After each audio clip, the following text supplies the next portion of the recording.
All right, so we're going to try this. I've never done this before. I'm no YouTube star. I'm just going to start. So this is the very first assignment for Earth Science, Chapter 1, The Nature of Science. Science all around. Before you read, what do you think of when you hear the words Earth Science? In the space below, list some topics that you would like to learn about in Earth Science. So some things that you might write here is you'd like to learn about volcanoes. Or maybe you'd like to learn about plate tectonics. Maybe water. Where does water come from? Come up with your own things. See what you've got for ideas there. Then the next thing, let me see here. So read to learn.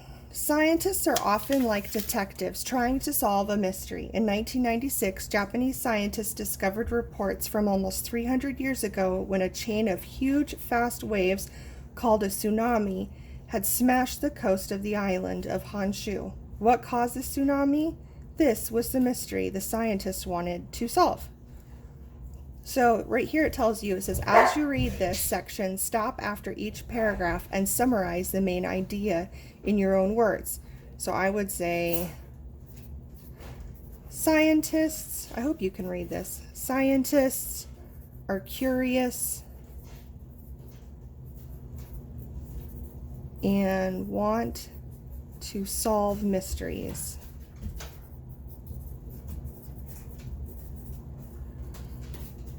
How do scientists look for answers? The scientists suspected that an earthquake along the Pacific coast of North America might have caused the tsunami in Japan. The map on the next page shows the northwest coast of the United States. Here, one section of Earth's outer layer, called a plate, is sinking beneath another plate.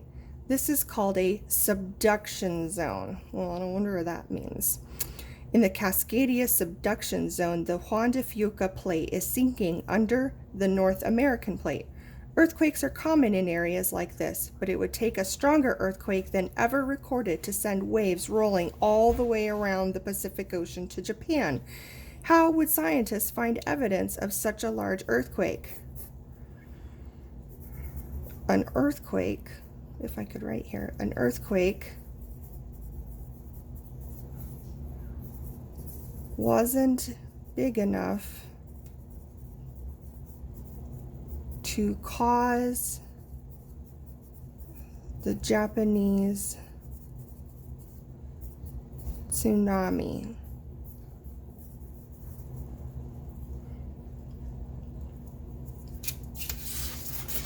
Next page. Picture this. You see it? Mark on the map the area where earthquakes might occur. So we have this plate coming into this plate. It said it was a subduction zone, so one of the plates is going underneath another plate. So here's the Juan de Fuca plate, Pacific plate. Mark on the map the area where earthquakes might occur. Well, this is where the boundary is, so maybe earthquakes happen here? Maybe here, because here's another plate. Got mountains building over here, though. That's interesting. I don't know. What do you think? What evidence did scientists find? The scientists were able to find evidence of a long ago earthquake along the coast of Oregon and Washington. So we have Washington here and Oregon here. Thousands of trees had been covered with water. However, the scientists still needed to figure out exactly when the earthquake occurred. Okay. Scientists found evidence.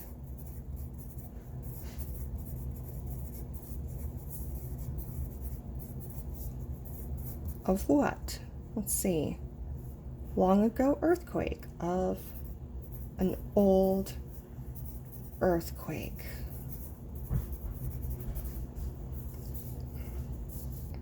What is a hypothesis? One scientist thought of a way to determine when the earthquake happened. He made an educated guess called a hypothesis. He guessed that tree rings of the drowned trees could provide clues about the date of the earthquake. Each year, a tree makes a new ring of tissue in its trunk. Scientists used data from carbon dating, well, that's interesting, and examined the tree rings. They were able to pinpoint that the trees had died or were damaged after the summer of 1699, but before the spring of 1700. So how did they figure that out? Tree rings. The evidence meant that the earthquake and the tsunami happened at nearly the same time. So this evidence was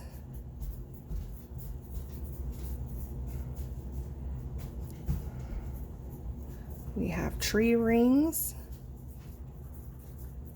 and carbon dating. So the year 1699 to the year 1700. Why is solving mysteries important? The trees helped explain what caused the powerful tsunami in Japan. They also provided a warning for people living in the Pacific Northwest. Strong earthquakes are possible in that area. Scientists warn that it is only a matter of time before another huge earthquake strikes. How do they know that? How does solving this mystery help people in the future? What are your thoughts? So if they can date old earthquakes and old tsunamis, and they can see it happening more than once, does that predict that there will be more? If we know the fault is still there, will there be more earthquakes? Would it be helpful for scientists to be able to foresee those coming, maybe predict that they occur? Scientific methods. Scientists solve mysteries by using scientific methods. Scientific methods are procedures or steps used to solve a problem. The steps used in a scientific method are shown below. When you used methods like these, you are solving problems in a scientific way. So scientists use a specific way to solve problems. So they identify a problem. In this example, what caused the tsunami in Honshu in 1700? They gather information, so they look for evidence of long ago earthquakes along the coast of Oregon and Washington, because it has to happen far away to push the water to the other side of the world. Make a hypothesis. They're going to make a guess using what they know to make a guess that they can test. So the rings of the drowned trees and carbon dating would show that the earthquake happened about the same time as the tsunami. Test the hypothesis. They studied the growth rings and age of drowned trees. Analyze the results. The results showed that the trees had died or been damaged between 1699 and 1700, the same time as the tsunami. Draw conclusions. 300 years ago, the earthquake along the coast of Oregon and Washington caused a tsunami in Honshu, Japan. So list the first 3 steps of the scientific method used here. So what are the first 3 steps? There we go. Those are the first 3 steps. You're going to go ahead and write them in. Science. Science is a way of observing, studying, and thinking about things in your world in order to gain knowledge. When you see something that you cannot explain, you ask questions about it. For example, you might see that the sky is blue during the day, but red at sunset and sunrise. You might ask yourself why the color changes. Or you might see an unusual rock formation and wonder why and how it was formed. You might ask why some of the rocks are smooth while others are rough. Science involves trying to answer questions and solve problems to better understand the world. Whenever you try to find out how and why things look and behave the way they do, you are doing a science. So do a science. Do a science by asking questions,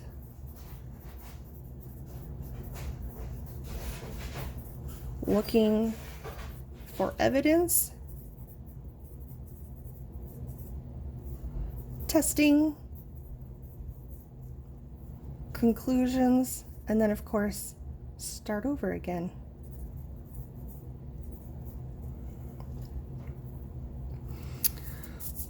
What is earth science? Earth science is the study of Earth and space. Earth scientists study topics like rocks, minerals, soil, volcanoes, earthquakes, and fossils. They also study maps, mountains, climates, weather, ocean water, and objects in space.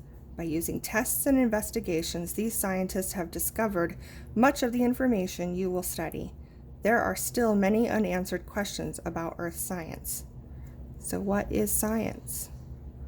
So using what we learned in here, what we learned up here, you should be able to answer the question, what is science?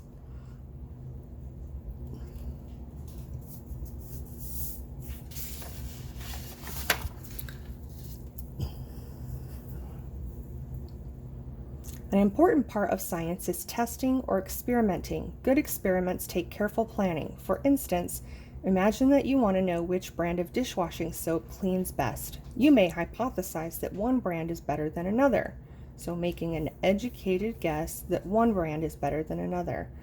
Or you may hypothesize that all brands are the same. Next, you plan an experiment that will test your hypothesis. You choose which soaps you will test and how much soap to use. You figure out the best water temperature for your experiment and how many dishes you will wash. Finally, you decide how much grease to put on the dishes and the brand of paper towel you will use to dry the dishes. All of these factors can affect the outcome of your experiment. This is how to build an experiment.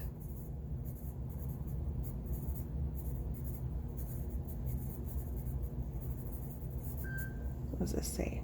Understand main ideas. Make a 4-tab foldable and as shown below. As you read, write what you learn about independent variables, dependent variables, constants, and controls. So for those of you who maybe would like some extra help in learning how to keep notes, this is a fantastic way to do it. You can do it in a foldable. You can do it just how I'm doing it by putting your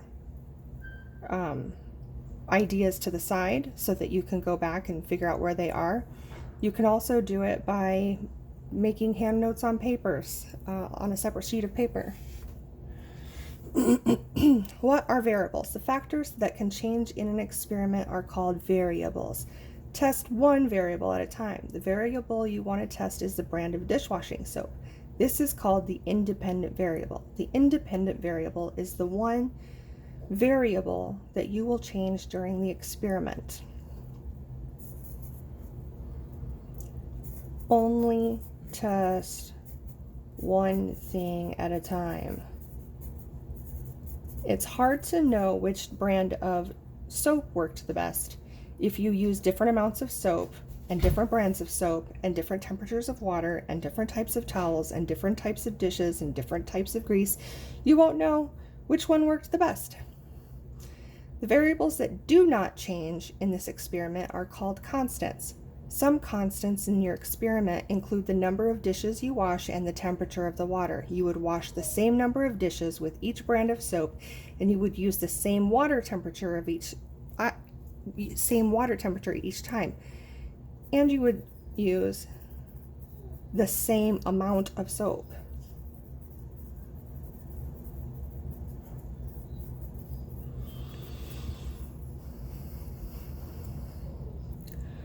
What is measured in an experiment? You also need a way to measure how clean each dish is. You could find out how much grease is left on the dish by wiping it with a paper towel. How clean the dishes are is called the dependent variable. A dependent variable is the variable being measured.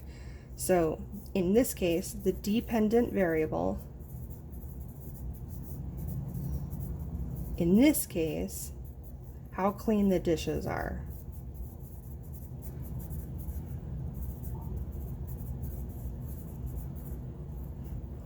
What is a control? Most experiments need a control. A control is the standard to which your results can be compared. In this experiment, the control would use the same number of dishes, the same water temperature, and the same kind of towel to wipe the dishes. The control would leave out the dishwashing soap. You could then compare the results of the control to the results you got from using the different soaps.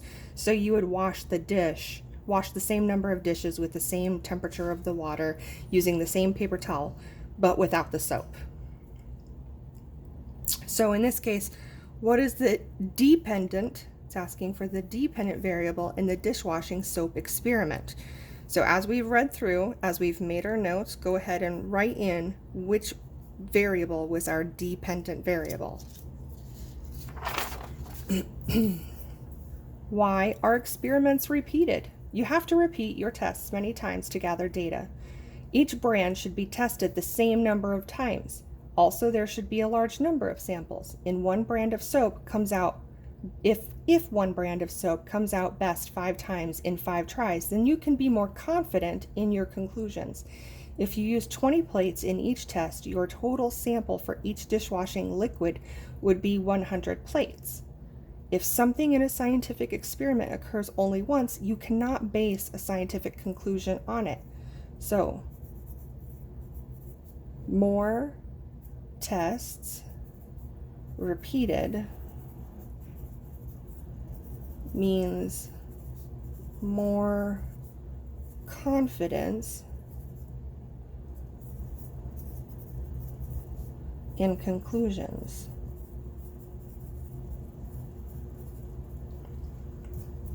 How do we arrive at conclusions? After you plan your experiment, you can begin your tests. You make observations. You record data as you work. Your final step is to draw your conclusions. You draw conclusions by analyzing your results and by trying to understand what they mean. When you are making and recording observations, be sure to include any unexpected results. Many discoveries have been made when experiments produced unexpected results. So you need to make and record conclusions even if they are unexpected.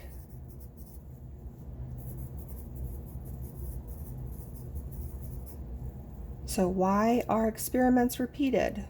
We have answered that here in this paragraph. Technology. Technology is the use of scientific discoveries for practical purposes. Technology uses the knowledge of science to help people and to meet their needs. From the beginning of time, science and technology have worked together to help shape the world. How is technology used? Advances in technology have resulted in many familiar inventions. These include everyday products such as paper, can openers, and rubber boots. Technology also includes calculators and computers that process information. What is transferable technology? Technology designed for one situation often can be transferred to solve other problems. Some types of technology invented for use in outer space now are used here on Earth. Robotic parts were developed for spacecraft and satellites, but they also have become valuable in such areas as manufacturing and communications. The same is true for radar and sonar. These technologies were first created for the military. They are used now for studying weather and medicine. So give 2 examples of transferable technology. So what does that mean? So transferable technology means stuff that was made for one purpose, so made for one thing, that we use for another.